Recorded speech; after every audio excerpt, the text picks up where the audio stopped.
50대 여성 정 씨. 그녀는 외출을 할 때면 이렇게 마스크로 얼굴을 꽁꽁 숨긴다고 합니다. 그 이유는 3년 전 한 피부과를 다녀온 뒤 피부가 망가졌기 때문이라는데요. 그녀는 얼굴에 어떤 시술을 받았던 걸까요?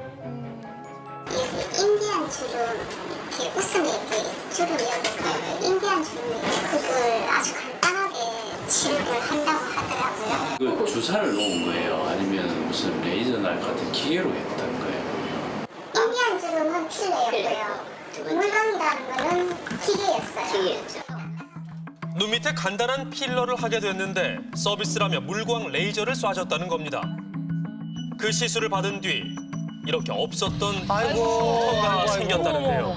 그냥 이 부분만 이제 피가 막 터졌었어요. 근데 여기가 피가 안 멈추더라고요. 근데 이런 상황에서 부풀어 오르니까 이 원장이 그 고주파를 얼굴 전체에 한 거예요. 정 씨의 얼굴이 왜 이렇게 된 것일까요? 이 붓기를 깔아앉히려면 아주 약하게 해야 되는데 너무 리프팅하는 목적으로 하는 그 파워를 가지고 했기 때문에 지방이 녹아내렸지 않았을까 싶어요. 턱 부위가 단단하게 굳은 부위가 있습니다. 이게 상처를 받아서 아마 밑에 있는 근육하고 달라붙어 있는 상황일 거예요. 그러니까 이 피부가 이렇게 올라가 있죠. 50대지만 얼굴에 약간의 주름만 있었을 뿐 피부는 남들보다 좋았다고 합니다. 그런데 레이저 시술을 받고 난 뒤 턱은 굳어서 큰 흉터가 생겨버렸다는데요. 얼마나 속상할까요? 이제는 웃을 때마다 이렇게 어색한 주름이 생긴다고 합니다. 잠도 제대로 못 잤었고요. 사람 만나는 이런 부분에서도 기피증까지 와가지고 제가 외출을 몇 개월 동안 못했었고요. 그럴 만하죠. 그러니까 먹지도 자지도 못하고 정신적 스트레스 때문에 제가 울기도 많이 울었고 진짜 죽고 싶었어요. 이렇게 어떻게 살지 진짜. 아이고. 3년 전 그날 악몽 같았던 시간은 아직도 생생히 기억난다고 하는데요. 갑자기 막 턱 부분에서 막 턱이 진짜 쇠망치로 이렇게 내리치는 줄 알았어요. 그래서 막 피가 막 터지니까 간호사가 옆에서 한다는 말이 원장님 피가 안 멈춰요 이러더라고요. 그리고 이제 좀 있으니까 치료를 하는 거였는데 간호사 보고 한 번 더 하라고 그렇게 지시를 하더라고요. 그러니까 간호사가 있다가 원장님 이렇게 하면 화상 있습니다. 그러니까 아 괜찮으니까 해 그러더라고요. 근데 제가 받고 있는데 너무 뜨거워가지고 누워서 아 뜨거 이렇게 막 제가 피하는데도 계속적으로 하더라고요. 시술이 끝난 뒤에야 겨우 자신의 얼굴을 볼 수 있었는데요. 거울을 보고 깜짝 놀랐다고 합니다. 그녀의 얼굴은 화상을 입은 상태로 퉁퉁 부어 있었고 턱 밑에는 믿기지 않을 만큼 깊은 상처가 나 있었다고 하는데요. 어휴. 제 얼굴이 완전히 진짜 선풍기 아줌마처럼 되어 있고 입을 딱 열어서 말을 하는데 입이 돌아가는 거예요. 치료가 시급했기에 홍 원장에게 전화를 했다고 합니다. 그런데 여자 얼굴 만지는 업을 그래도 하고 있으니까 뭐 저만 하면 나도 뭐 신경 쓰고 하는 게 여잔데 그 마음은 압니다. 병원 돈이라도 이렇게 좀 차고 넘치던가 조금이라도 되면 유도리 할 건데 에이. 어머. 뭐 그런 것도 없고 그러니까 딱 진짜 죽고 싶습니다. 살고 싶은 마음 하나도 없습니다. 아이고 저게 뭐야? 이 황당한 피부과 의사를 만나러 가봤습니다. 아 시내에 있는 멀쩡한 피부과네요. 그런데 현재 병원 문이 닫혀 있습니다. 이게 어떻게 된 일일까요? MBC 취재 결과 이 원장은 의사 면허가 없는 연극 배우였는데 최근까지도 의사 행사를 하면서 환자를 진료하고 있었습니다. 어떻게 이런 일이 있을 수 있을까요?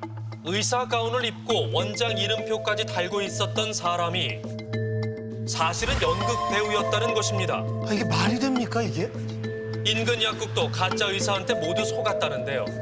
왜 의사 선생님으로 아셨던 거예요, 미도 씨? 어쨌든 가운 입고 있고 거기에서 진료보고 계시고 이제 처방이 나오고 하니까 처방을 한번 받았을 때 비급여로 공사이라고 적혀있다고 한 것 같아요. 아, 기억이 나세요? 네. 의사가 아닌 사람이 처방전을 내리는 경우도 있나요? 비급여라고. 다른 의사가 돼야 돼요. 근데 저 사람이 그냥 뭐까지 속인 거지. 더 황당한 건 의사도 아닌 사람이 환자에게 약 처방까지 했다는 것입니다. 취재 결과 의사 면허가 없는 홍 씨가 피부과 간판을 달고 원장 행세를 한 것은 확인된 것만 5년 이상이라는 것. 피해자는 한둘이 아니었습니다. 저는 이마 쪽에 맞았는데요. 네네. 이마가 골고루 되는 게 아니고요. 네. 울퉁불퉁해지면서 네. 머리 두피까지 올라갔어요. 그게 이제 여쪽저쪽 막 움직인다고 해야 되나? 지금도 이렇게 그쵸. 볼록한 걸 이렇게 손으로 딱 만지면 네. 홈난 것처럼 저 같은 경우는 네. 이렇게 벌한테 쏘인 것처럼.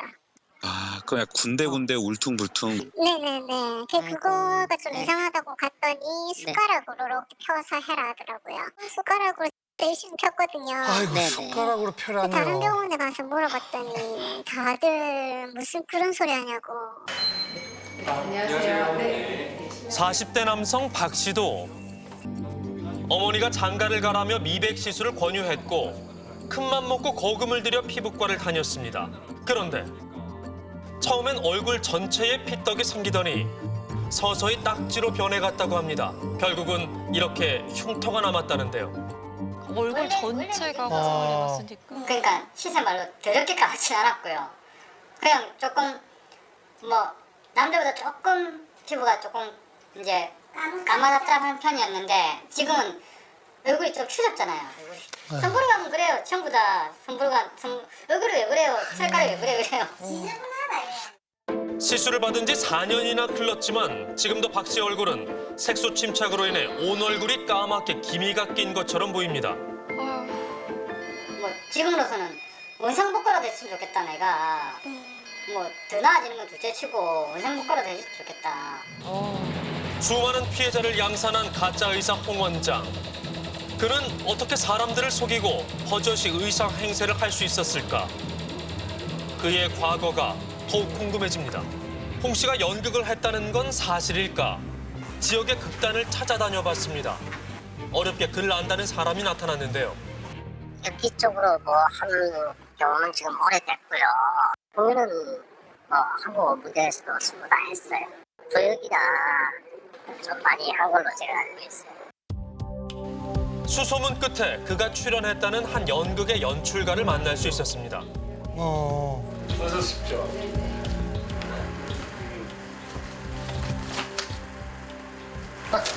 여기 들어있네.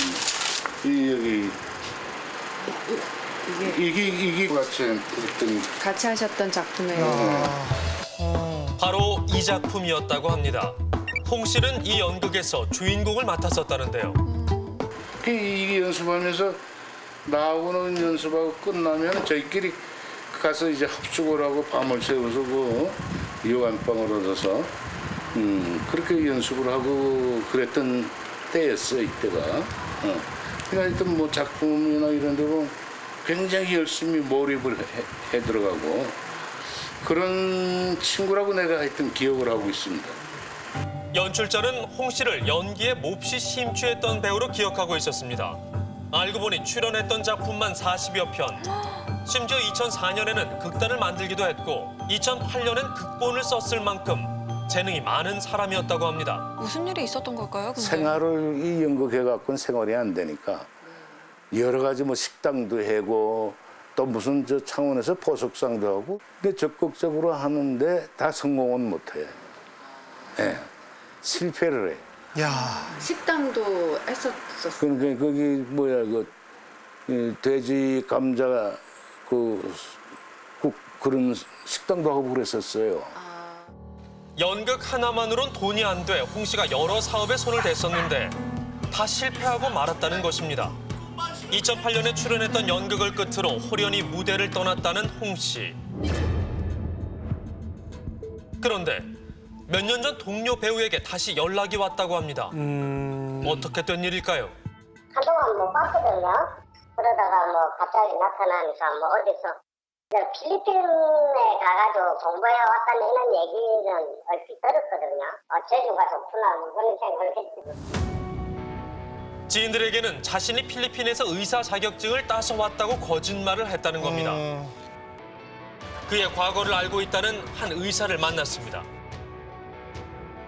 홍이라는 사람이 병원에서 업무를 보고 있더라고요. 환자 관리하고. 내가 월급을 한 달에 그 당시에 200만 원인가 주기로 하고 고용을 했죠. 의사의 말에 따르면 홍 씨는 자기와 만나기 이전부터 병원 행정일을 했던 사람이라는데요.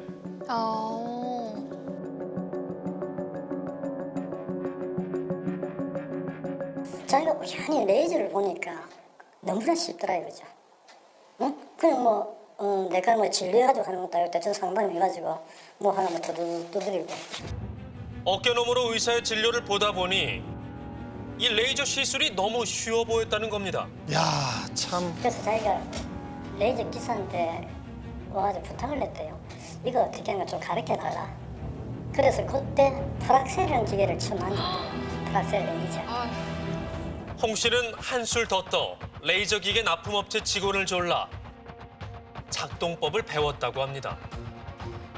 당시 의사는 야간에 홍 씨가 몰래 레이저 시술을 하는 걸 목격하고 깜짝 놀랐다고 합니다. 아니, 저게. 정말 너무하네요. 그렇게 물을 터뜨리는 그 레이저를 환자 상대이 하고 있더라고요. 그래서 깜짝 놀랐어요. 그래서 야. 이거 뭐 하는 거 짓이냐 했더니 이건 자기가 전에 관리하던 환자가 돼서 그냥 손 좀 봐준 일이다. 절대로 앞으로 이런 일 하지 마라. 의사 아닌 사람이 이런 거 하는 건 불법이니까 하지 마라. 이랬다. 그냥 줄을 줘가지고 맞자기는 알겠다 하는 거예요. 의사에게 경고를 듣고 하지 않겠다고 약속까지 했지만 그의 불법 시술은 계속됐다고 합니다. 아니, 정말 이거는 그는 불법 시술도 모자라 본격적으로 병원을 차렸습니다. 이 피부과를 차릴 때 아예 자기 이름으로 개설을 했습니다. 대체 저게 어떻게 가능했죠? 병원이나 의원은 의사만 개설할 수 있지만 의료 생협은 의사를 고용하면 일반인도 개설할 수 있기 때문에 홍 씨가 자신의 이름으로 의료기관을 차릴 수 있었던 것인데요. 이렇게 자기가 개설한 병원이니까 홍 씨는 마음껏 의사 행세를 할 수 있었던 겁니다. 홍 씨 피부과에서 일했다는 직원을 어렵게 만나봤습니다. 그도 처음엔 홍 씨가 진짜 의사인 줄 알았다는데요. 아무래도 그랬겠죠. 그렇죠. 홍원장. 본인이. 이게 그러니까 평소에 근무를 할 때 이런 복장, 네, 그런 식으로 있잖아요.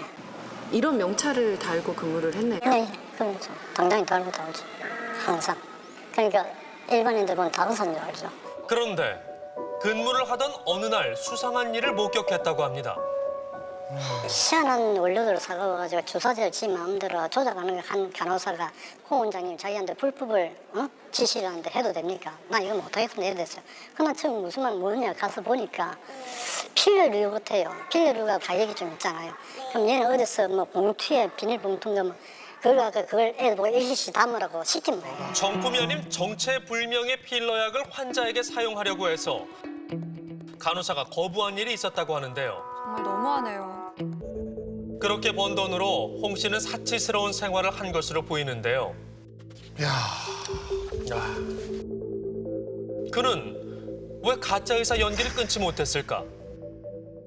다른 사람들이 뭐 여자들이 와가지고 아이고 원장님 하면서 하니까 그 재미로 지금 이걸 떨쳐버리지 못하고 있는 거 아닌지. 홍 원장을 따르는 아줌마들이 참 많아요. 계속 의사로서 대우를 해주고 뭐 이래 하니까 그게 진짜 자기가 어느 정도 적응이 되고 벗어나지를 못하는 거죠. 도치죠. 도치되다가 실제 돈이 많이 들어오잖아요. 그 현실이 자기의 진짜 현실로 착각을 하는 거예요. 그렇죠. 그러니까 그 세계의 가상의 현실에서 벗어나지를 못하는 거죠. 내부 자료를 입수한 결과 그가 운영했던 병원을 다녀간 환자 수는 대략 4천여 명. 어쩌면 피해자들이 당한 의료 사고는 예견된 것이었을지 모릅니다. 홍 씨는 면허가 없는 가짜 의사였기 때문인데요. 아니, 이게 지금까지 그 전까지만 해도 이제 얼굴 이런 데는 뭐 내가 재수가 없었구나, 뭐 모든 게 안 맞았구나, 뭐 그런 생각을 했는데 화나죠. 이거 지금 믿었던 사람한테 시술 받았는데 그게 전부 다 사기라는 얘기잖아요. 이게 지금 불법 시술이라는 얘기 아닙니까? 너무 배신감 느끼고 사실은 용서가 안 되죠. 근데 전혀 지금까지 미안하다는 말 없거든요. 사람 얼굴을 저지경으로 만들어 놓고도 아직 사과 한마디 없습니다. 더군다나 피해 구제를 위해 가짜 의사를 만나러 나간 자리에 홍 씨가 아닌 동생이 나왔었다고 하는데요. 여기를 나는 의사인 줄 알고 그랬어. 그러면은 이거 그냥 doctor 보세요. 노래병이 걸리든 뭐가 아니든 노래병이 그렇게 막 사람 막 병수 갈아놓고 몇십 년씩 안 있습니다. 그거는 변호사님하고 그냥 내 쪽에 할 겁니다. 6개월만 살면 아무 끝납니다. 아무것도 없어요. 피해자에게 왜 그런 말을 했는지 동생을 만나러 가봤습니다. 아, 됐습니다. 갈 수는 없어요. 오면서 아직은. 심하게 말씀 좀 듣고 싶어서요. 미쳤나. 빨리 가라니까. 가라고요. 환자를 만났거든요. 아, 진짜 막.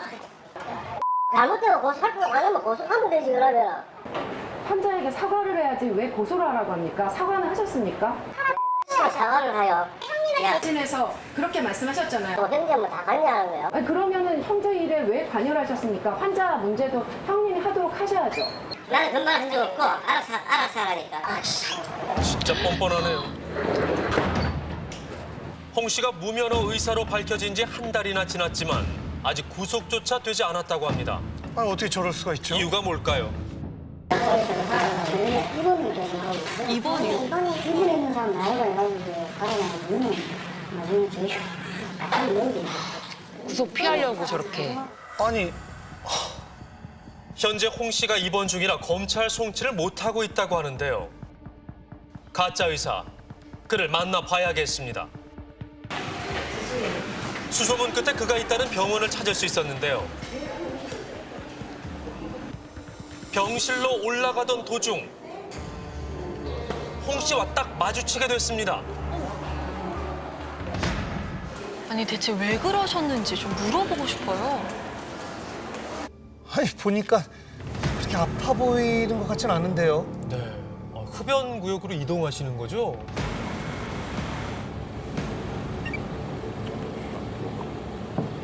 대체 뭘까요 정말.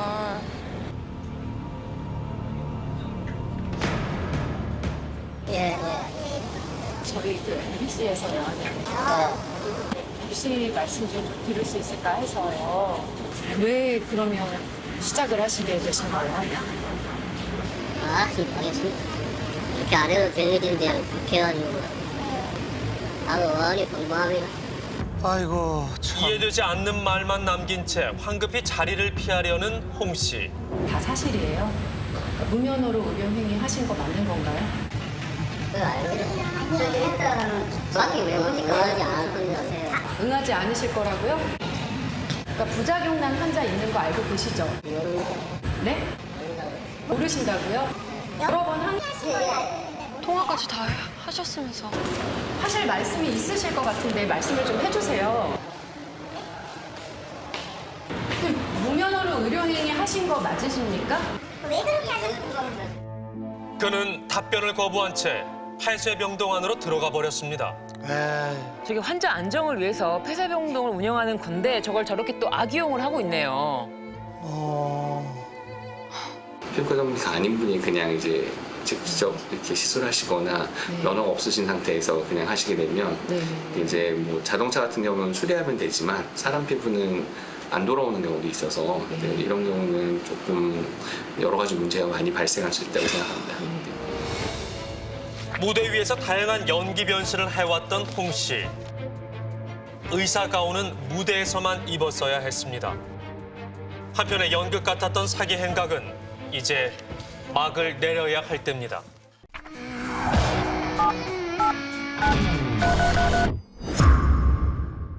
결혼 사진인데 그때는 치아가 이렇게 괜찮았었거든요. 아이고. 엄마 이거 1cm를 가릴게요. 이젠 모든 게 달라졌습니다. 음식을 제대로 씹을 수 없어 물김치조차 갈아 먹어야 아이고. 하는 상황. 겨우 40대의 나이에 치아를 못 쓰게 될 거라고 누가 상상이나 했을까요? 아직 젊은데요. 깍두기 이렇게 잘게 썰었는데도 먹기 힘든 게 너무 먹고 싶을 때는 여기다 갖다 놓고 옆에다가 이렇게 차근차근 네 아파요. 지금은 이렇게도 못해요. 현재 거의 대부분의 치아가 없는 상태. 그의 악몽은 치아가 썩는 바람에 치과 진료를 결심한 후 시작됐답니다. 동네 치과에서는 3천만 원 이상 나오고요. 그래서 강남을 알아봤더니 2천만 원대에서 또 1,000만 원대가 있는 거예요. 일반적으로 개당 120만 원 가량에 달하는 고가의 임플란트 시술 비용. 그런데 한 인터넷 사이트에서 개당 50만 원 파격가로 시술해준다는 치과를 발견했다는데요. 여기서는 820에 생각 좀 해보겠다고 했더니 지금 당장 결정하면 690만 원에. 저런 데는 갑자기 그냥 130만 원 정도를 할인해 준다는 거예요? 게다가 치과 의사의 이력도 화려했던 만큼 믿을 만한 병원이라고 생각했습니다. 10여 개의 치아를 발치한 후 임플란트 시술을 받은 재훈 씨. 그런데 약 1년 6개월간의 오랜 진료를 끝내고 마침내 치아를 끼워 넣기로 한 바로 그 전날 치과 원장 김 씨가 일방적인 휴업을 통보합니다. 황당했죠, 진짜. 기가 차고 꿈이 아닌가 생각도 들고. 그 후 2달여간 치료를 못 받은 채 지내왔다는 재훈 씨. 현재 어떤 상태일까요? 지금 현재 남은 치아들도 굉장히 인공 상태가 좋지 않고 아래 치아들도 머지않아서 임플란트를 할 수밖에 없게 되지 않을까 걱정이 들어요. 그 정도로요? 네네, 그렇죠. 그러니까 비용적인 부분은 어떻게 되는지. 이제 비용적인 부분은 보통 1,000에서 1,500 사이 되지 않을까. 왜 다시 원점으로 돌아간 느낌? 그 고생을 하셨는데. 예전보다 마음이 많이 안 좋네. 문제의 치과로 인해 치아 건강과 함께 큰 금전적 손실을 입었다는 피해자는 또 있습니다. 우리 원래 임플란트라는 건 워낙 돈이 많이 들어서 할 생각도 못 했었어요. 총 15개 임플란트 시술비는 1,580만 원. 3개의 카드로 나눠 완납했습니다.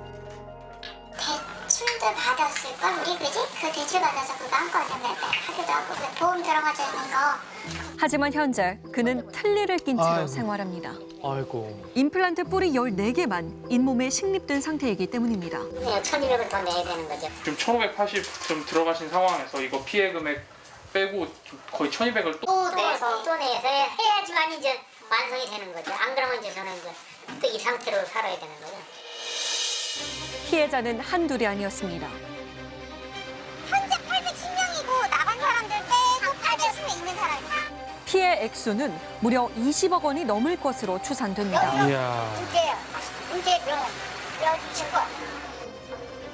강남에 위치한 잘 나가던 이 치과가 문을 닫은 건 지난 3월 25일. 현재까지 휴업 사실을 모르는 환자들도 있습니다. 아가씨들 닫은 지 오래됐는데 정말 먹지 했어 먹지. 진짜요? 원래 오늘 예약 날짜에서 왔는데. 내일 날짜가? 네. 이게 무슨 전혀 일이에요? 모르셨어요? 네, 저는 원래 오늘 진료 시간이라고 왔는데. 그 돈은 줬어요? 저는 처음에 와서 여기서 여기는 다 청구를 하고 나서 치료받는 거라. 얼마씩? 저희 때는 이미 몇백씩 들어갔어요. 400이. 한 300만 원. 애초 3주간의 휴업을 통보했던 김 원장. 하지만 한 달이 지나도록 굳게 닫힌 문은 열리지 않고 있습니다. 대체 무슨 이유일까요? 이게 이렇게 왔었고 그때 이렇게 온 거예요? 치과에 코로나19 의심 환자가 내원하셔서요. 확인되는 대로 연락드리겠습니다. 김 원장이 문자 메시지를 보낸 3월 24일 오후 2시경 코로나19 의심 환자가 내원했다던 치과는 정상 운영되고 있었답니다. 3월 24일날 오늘 출근해서 계속 진료하시더라고. 손님들 왔다 갔다. 내일쯤에 나가시더라고. 원래 7시에 빨리 병원 시간인데 4시까지 나가시니까 원장님 불리고로 나가시는가 보다라는 게 그러고 말았죠. 환자에게 거짓 문자 메시지를 보낸 후 평소 퇴근 시간보다 3시간 일찍 병원 문을 닫았다는 김 원장. 건물주 역시 김 원장이 사라질 당시 한 통의 문자 메시지를 받았다고 합니다. 안녕하십니까. 안녕하십니까. MBC 시간탐사대팀에서 김승일 PD랍니다. 네, 안녕하십니까. 코로나 붙였지? 그때 우리한테는 바로 폐업입니다 하는 문자가 왔어. 문자가 왔어요? 문자 왔지. 오늘로써 나는 폐업 수준을 우리아세요. 선생님 그럼 퇴거하신다는 말씀이신 건가요? 네. 그렇게 나간 뒤로 보신 적 없지 당연히. 연락도 안 되고. 연락도 안 되시고. 환자에게 거짓 문자 메시지를 보낸 그날 건물주에겐 폐업을 선언했던 김 원장. 폐업을 계획하고 있었던 거네요. 그런데 약 한 달 후 김 원장은 해당 지역 보건소에 모습을 드러냅니다. 저희한테 일단 휴업 신고를 하셨는데 구비 서류가 좀 미비했어요. 진료비 등의 정산 및 반환에 관한 사항 이런 거를 고지를 구체적으로 안 하셔갖고 어쨌든 일부상 휴업은 아직은 아닌 상태라고 봐야겠죠. 그분 말씀은 항상 뭐 경영난이라고 경영난 때문에 힘들어서 그런 거라고. 김 원장이 공식적으로 내세운 휴업 사유는 코로나19로 인한 경영 악화.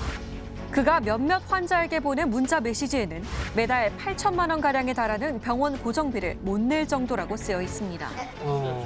그런데 주변인들의 얘기는 조금 달랐습니다. 환자들 많이 들려가지고 하다못해 돈을 갖다 주고 들어갔을 때 환자가 막 한 20여 명 막 앉아 대기하고는 그 정도 괜찮은 거 아니에요? 현재까지 드러낸 환자의 수만 해도 최소 800여 명, 병원 수익금은 최소 20억 원 이상이었을 것으로 추정됩니다. 그런데 집기들을 미처 정리도 못할 만큼 너무도 갑작스러웠던 휴업. 원장실. 김 원장은 왜 갑자기 치과 문을 닫은 걸까? 당시 치과에 근무했던 직원의 이야기를 들어봤습니다. 평소 사람들 진료 환자들한테 문자님과 한 것도 원장님 자의로 한 거예요. 그러니까 직원들한테도 통보도 안 하고 혼자서 독단적으로 일본에서 안 거죠. 김 원장에게서는 별다른 이상 징후가 느껴지지 않았답니다. 직원들 역시 출근을 한 후에야 치과가 문을 닫았다는 사실을 알게 됐다는 건데요. 김 원장이 감춘 비밀은 대체 무엇일까요? 3년 전 해당 치과에서 교정 치료를 받았다는 혜영 씨. 아랫니를 왜 뺐지? 이건 제가 치과 3개 다녀봤는데 다 그랬어요. 아랫니 뺐으면 안 됐다고. 아랫니를 과발치를 했다고 하더라고요. 그러니까 아랫니를 굳이 안 빼도 되는데 뺐고 그 사이에 공간을 안 모여서 앞니가 벌어져 있거든요. 그래서 그걸 모으려면 임플란트를 박아야 돼가지고. 치아 교정을 위해 위아래 총 4개의 어금니를 발치했는데 이 중 아랫니 2개는 뽑을 필요가 없었다는 겁니다. 멀쩡했던 아랫니는 교정 이후 오히려 틈이 벌어진 상황. 아니 교정기가 있는데 틈이 더 많이 벌어진 거잖아요 지금. 게다가 어차피 평생 앞니를 못 씹는다고. 진짜? 조합이 아예 안 맞아요. 그래서 앞니를 지금 아무것도 못 씹거든요. 어금니로만 씹을 수 있어요. 아이고. 교정을 했는데도 치아 교합이 맞지 않는 등 이해할 수 없는 결과가 생긴 이유는 뭘까요? 이 병원은 이상한 점이 있었답니다. 전담의가 아닌 여러 명의 의사가 환자를 진료했다는 것. 갈 때마다 진단도 달랐다고 합니다. 이 선생님은 사람이 왜 안 뽑았냐고 그 이빨을 계속 때리시는 거예요. 그래서 제가 너무 스트레스 받아가지고 그 치의생사분한테 저분 뭔데 제 입을 이렇게 때리시냐고 아파 죽겠다고 그랬더니 아 뭐 그 전 원장님은 안 빼도 된다고 했지만 지금 원장님은 뭐 그러니까 이 충치가 생겼으니까 빼라고 하시는 것 같아요. 이렇게 말씀해 주시고 말았거든요. 저는 그래서 의사가 바뀐 줄 알았어요. 그러면 딱 생각하기에 의사가 총 3번 바뀌었어요? 아니요, 한 4번, 5번 바뀐 것 같은데? 말도 안 되는 거죠. 진료 전 얼굴이 가려져 목소리를 듣고 의사가 바뀌었단 걸 알았다는 환자들. 페이닥터는 3명이고요. 네. 대표 원장님 한 분 계시고요. 교정 전담으로 하시는 원장님 한 분 계시고. 70에 가까운 나이의 김 원장은 진료를 보는 일이 드물었다는데요. 어찌된 일인지 지난 11월 이후 직접 환자를 진료하기 시작했다는 김 원장. 제가 최근에 1월인가 그때 갔는데 그때도 막 소리 지르면서 막 의사한테 뭐라 하더라고요. 치아를 이렇게 만들면 어떡하냐고. 70층 되셔 보이셨는데 갈 때마다 싸우는 판이었거든요, 거기가. 그 무렵 의사와 환자들의 다툼이 잦아졌다고 합니다. 시간이 지날수록 치과 진료에 대한 환자들의 불만도 점점 커졌답니다. 처음에 젊은 40대 중반 정도 되시는 분들이 했을 때는 이 뼈 속에 뚫을 때 엄청 편했어요. 그런데 중간에 2번인가 그 나이 드신 분이 하시는데 너무 고통스러워가지고 제가 하기 싫을 줄 그다음부터는 가기 싫었어요. 안녕하세요. 안녕하세요. 자신이 제대로 된 치료를 받은 건지 의심스럽다는 홍수석 씨. 현재 그의 잇몸에 식립된 임플란트 뿌리 시술 상태를 정밀 진단해 봤습니다. 그런데 위에 2개나 3개가 더 필요하고 아래도 오른쪽 아래 1개가 더 들어가는 게 정상입니다. 아마 비용관이나 이런 것 때문에 개수를 좀 줄이신 것 같고 줄인다고? 조금씩 돈에 맞춰서 했다고도 할 수 있고 또는 뭐 선생님이 실력이 안 되셨을 수도 있고 여러 가지 원인이 있을 수 있는데 통상적이지 않아요. 믿을 수 없는 상황. 이름만 들으면 알만한 명문대를 졸업한 의사들이 대거 포진하고 있던 치과. 김 원장 역시 명문대 출신의 번듯한 이력을 가진 의사였습니다. 왜 그랬을까요, 그런데? 다운을 해서 저보다 윗사람인데 성적이 모자라가지고 제때 졸업을 못했거든요. 이분이 뭐 협회에 뭐 아무런 등록된 게 아무것도 없어요? 뭐 이력이라든가 아예 뭐 전혀 뭐 서초구 분의 그 치과의사 서초구 치과의사 회에도 가입이 안 돼 있고 그러니까 연락을 끊고 있는 분이에요. 대학 졸업 이후 행적이 확인되지 않는 김 원장. 그의 이력을 더 확인한 결과 현재 대한치과 보철학회의 정회원도 아니었습니다. 게다가 저희 회원이 아니신 분 있을 것 같아요. 저희가 3년치를 확인했는데 회원이 아니신 걸로 나오거든요. 이분이 그 젊었을 때는 임플란트라는 시술이 없었어요. 임플란트를 좀 할 수 있는 젊은 치과 의사가 일종의 페이닥터식으로 그래서 아마 운영을 했지 않았을까. 그런 그가 어떻게 강남 한복판 큰 병원의 원장이 될 수 있었던 걸까요? 라이센스를 주고 빌려주고 월급을 따박따박 받은 거죠. 일을 안 하고 돈을 받을 수 있으니까 일단은 얼굴 마담이었어요. 병원 의사 라이센스가 없는 사람이 병원에 차릴 수가 없으니까 그걸 처음에 섭외가 된 거예요. 한 번 들었던 게 놀고 있던 의사 데리고 왔다 그랬어요. 말씀을 그대로 전달드리면 원장은 진료를 볼 만한 사람은 아니라고 그냥 명의만 빌린 거고 원장 나와서 일할 만한 상황은 아니라고 얘기를 했었어요. 해당 병원이 이른바 사무장 병원이었다는 주장. 병원의 실제 소유주는 비의료인인 임의사로 김 원장은 그에게 의사 명의를 빌려주고 월급을 받았다는 겁니다. 게다가 이전에도 또 다른 사무장 병원에서 일했다는 김 원장. 지금 이 병원은 문제가 굉장히 많아요. 이사라는 사람이 제가 알기로는 계속 광고업을 하던 사람인데 처음에 원장들한테 투자를 받았대요. 한 6억인가 10억인가 투자를 받아서 건물 인테리어 싹 하고 명의 원장한테 4,500 정도 월에 명의비를 주고 그의 주장에 의하면 김 원장은 2명의 사무장을 거치며 여러 치과에서 명의 원장 노릇을 하던 의사였다는 겁니다. 아무리 돈을 많이 줘도 의사가 저러면 안 되죠. 불법입니다 이거.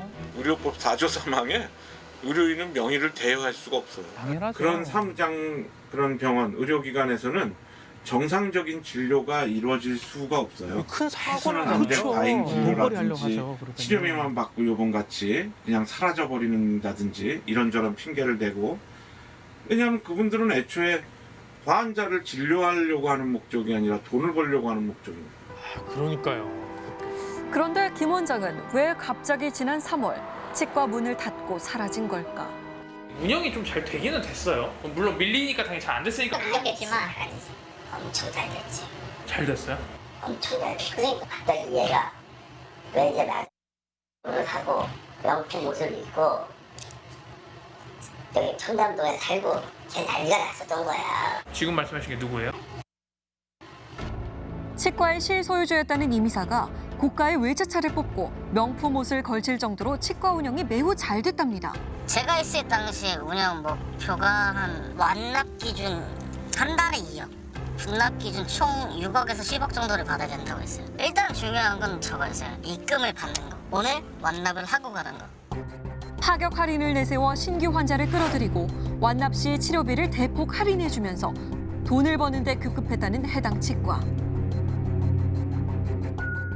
점점 환자들이 쌓이는 걸 보니까 무조건 시한폭탄이겠구나 싶더라고요. 도저히 한 달에 감당이 안 되는 만큼 쌓였는데 그걸 계속 받는다는 건 책임을 져줄 생각이었으면 그렇게 안 했겠죠. 어느 날 갑자기 반포세무 전세가 압수수색을 들어왔어. 33억이 횡령이 현금 횡령을 했다는 걸 갖다 잡아낸 거야. 그리고 반포세무도 갔다가 도망을 거야. 임의사가 사라진 지난해 11월 이후 치과 운영이 악화되자 김 원장 혼자 감당하긴 어려운 상황이 됐다는 겁니다. 안녕하세요. 이 혐의에 대한 임 이사의 의견은 무엇일까? 그의 가족을 만나봤습니다. 탈세 혐의로 얘기. 네, 세무조사 맞았다고 그랬어요. 저는 납득이 안 되는 게 그 많은 피해자들이 성결제를 다 했는데 그 돈이 다 어디 갔냐는 거죠, 저희는. 그걸 저한테 물어보면 어떡해요. 현재 임 이사의 행방은 알 수 없는 상황. 고객이 전화를 받지 않아 삐 소리 이후 음성 사상으로 연결됩니다. 동생이 어떻게 운영했든 간에 저는 모르는데 조만간 경찰에서 연락 오면 조사는 받을 것 같아요. 그럼 당연히 처벌도 받겠죠. 일단은 지금 고소인분들 최종 피해자 명단 나오시면은 그거 진술서를 받고 나서 이제 내가 신원 확보 나갈 겁니다. 네. 다 똑같은 놈이다, 똑같은. 내가 봤을 때는 절대로 여기에서 가장 중요한 거는 그 4개월 하면 또 돈 긁어먹는 거야. 원래는 이게 끝났어야 되는 거야, 이게 지금. 근데 이게 제가 만들어 들어와가지고 몇 개월 전에 3, 4개월 또 해가지고 또 해먹으면서 이게 흙탕물을 만들어버린 거야, 지금 사실은. 이 미사가 사라진 후 건물주를 찾아와 사정했다는 김 원장. 시한폭탄이나 마찬가지던 치과의 자금 사정을 알고 있음에도 자신이 직접 치과를 운영하겠다고 나섰다는 겁니다. 그 넉 달여간 피해는 더 늘었습니다. 서울이고 강남이니까 괜찮다 믿었지. 우리 서민이기 때문에 어려운 형편에 저렴하게 해준다고 해서 응원한 말씀이요. 믿음이 컸던 만큼 배신감도 컸다는 피해자들. 결국 김 원장을 고소했는데요. 정상적인 치료를 제공할 만한 어떤 의사와 능력이 없음에도 불구하고 그때 이벤트 광고를 통해서 환자들을 유치한 것, 주범은 그리고 명의를 대여한 치과 원장은 이제 공범으로 볼 수가 있습니다. 환자를 돌보는 의술을 펼치는 대신 돈을 벌기 위한 상술에 가담했다는 혐의를 받고 있는 김 원장. 그를 직접 만나보기로 했습니다. 그런데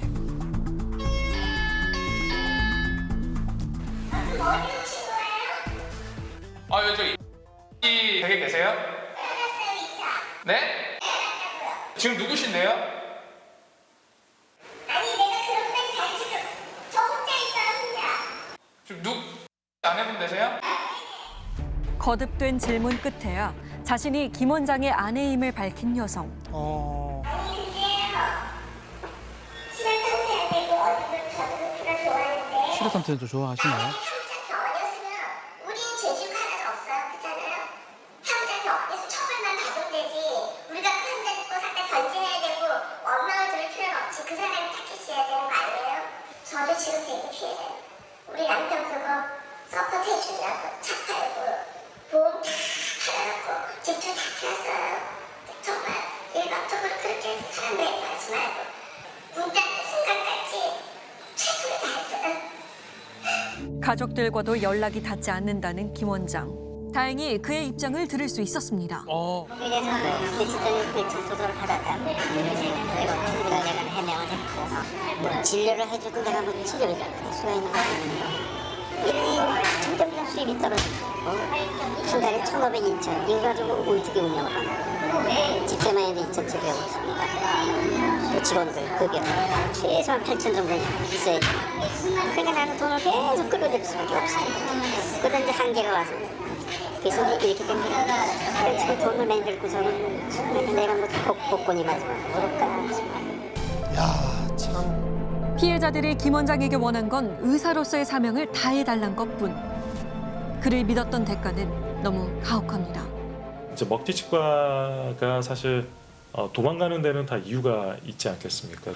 저희가 이제 걱정되는 부분은 소송에서 승소하더라도 그 집행할 수 있는 책임 재산이 없어서 실질적인 권리 구제가 이루어지지 못하지는 않을까 그 부분에 대해서 좀 걱정을 하고 있는 상황입니다.